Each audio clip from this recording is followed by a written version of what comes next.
If you're creative and you're constantly coming up against the barrier of budgets and pricing when you're talking to future or potential clients, well, make sure you stick around because we'll talk about why this is happening, but more importantly, some solutions that will help you when this situation arises next time. Let's get into it.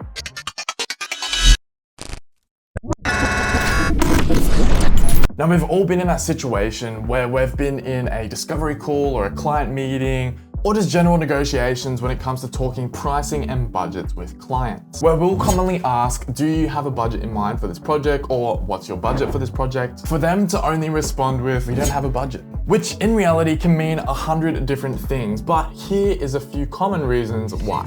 Number one, they need to know more about you, your processes, services, and what they can expect when working with you. Number two, they don't want to be the first person in the relationship to say, I love you. I'm only kidding, but it sort of works in a similar way in business. They don't want to be the first person in this party of two to be able to give away their number on what they're wanting to spend. Because obviously they're in business, so they want to get the lowest price possible for the best results.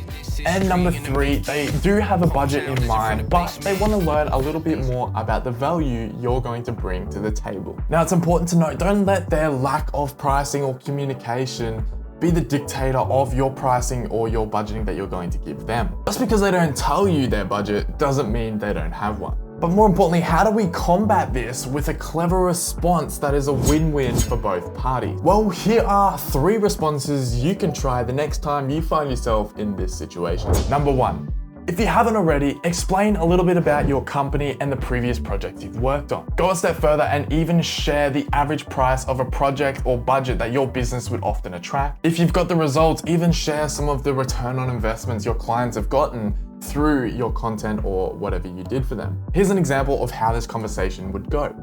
We don't have a budget. That's okay, just to give you an idea, here at Have You Met Jaiden, we've worked with some incredible companies creating some commercial projects. In fact, just last month, we started working on the summer campaign for a fashion company for the launch of their summer campaign wear.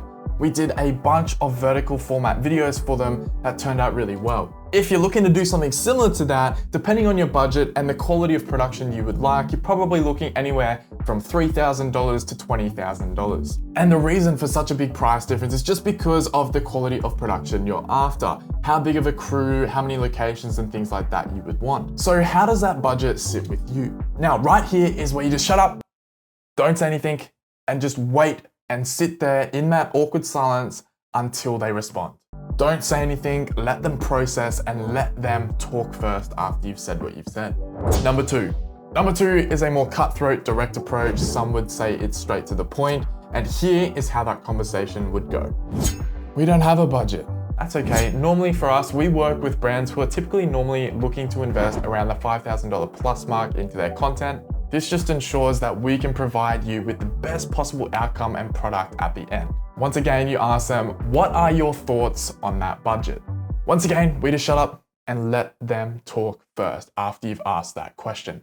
And basically from there, it's pretty straightforward. Depending on if they are okay with that and are able to afford that budget or more, the conversation is fairly straightforward. However, if their budget isn't quite there and they can't afford that, don't sell yourself less. Here instead is another response you could say if they can't afford it.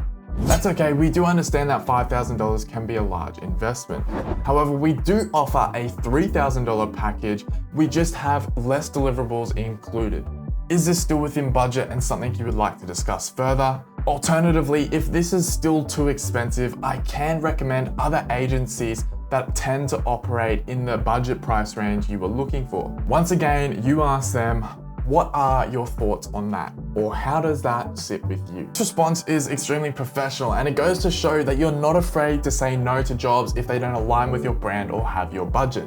You know your worth, which you might think is bad because you miss out on another job or getting a bit of extra money. But there has actually been a few times where I have said no to a job for them only to come back months or years later, either because they are happy now to either pay for the quality and the product that I bring to the table, or their business has now grown enough where they are able to financially invest a bit more in their content to get someone like me. Because chances are they're coming to you because they like the style or the type of product you produce and offer. So don't undersell yourself, and more importantly, charge what you are worth.